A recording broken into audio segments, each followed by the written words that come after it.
Hello everyone, and welcome to the History and Art Secrets YouTube channel. Are you ready for a new journey in search of knowledge? The Kalinin K-7 was a Soviet experimental aircraft from the 1930s, designed by Konstantin Kalinin and built in a single unit. Designed for both civil and military missions, it was an aircraft of exceptional size, with a length of 28 meters, a wingspan of 53 meters, and a takeoff weight of 38 tons. Its development began in the second half of the 1920s, when Kalinin conceived of a three-engine passenger aircraft designed to be powered by 500-horsepower BMW Hornet engines. The design was tested in the wind tunnel with satisfactory results, but production, scheduled for 1929, never began. The K-7 name was then reused for a new project begun in 1928, later adapted to use less powerful 750 horsepower Soviet Mikulin engines, which required the addition of a seventh engine to compensate for the performance. This modification led to significant vibration problems, which were resolved with an ineffective electric control system. Conventional control surfaces were therefore required, which caused further aerodynamic problems.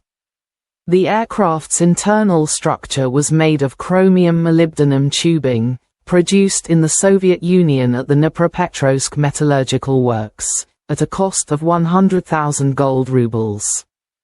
Construction of the prototype began in November 1932 at the Kharkov aircraft plant, where a new assembly hall was required due to the aircraft's size. The first example was completed 9 months later.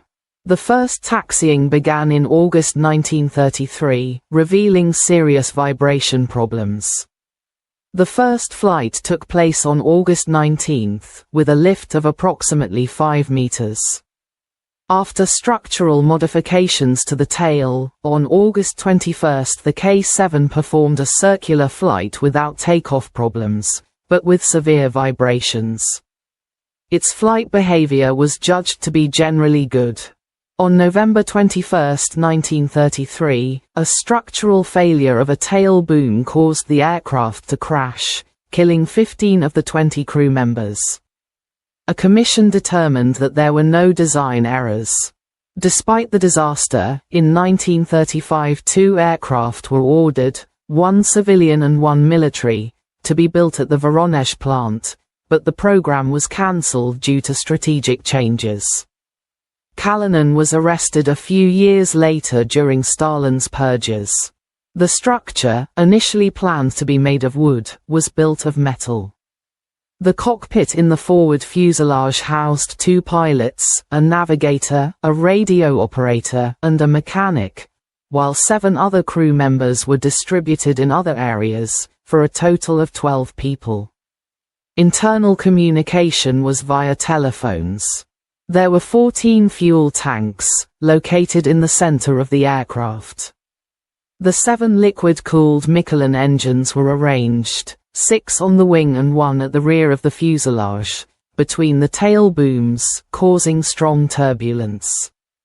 The main landing gear consisted of 2 units with 3 wheels each, and the landing gear included an entrance door with a ladder. The K-7 was designed for transcontinental passenger flights, with 2 configurations.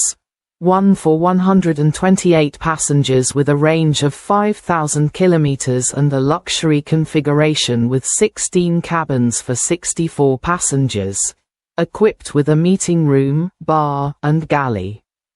For military purposes, it was envisioned as a bomber with a war load of between 10 and 17 tons, housed in wing holds.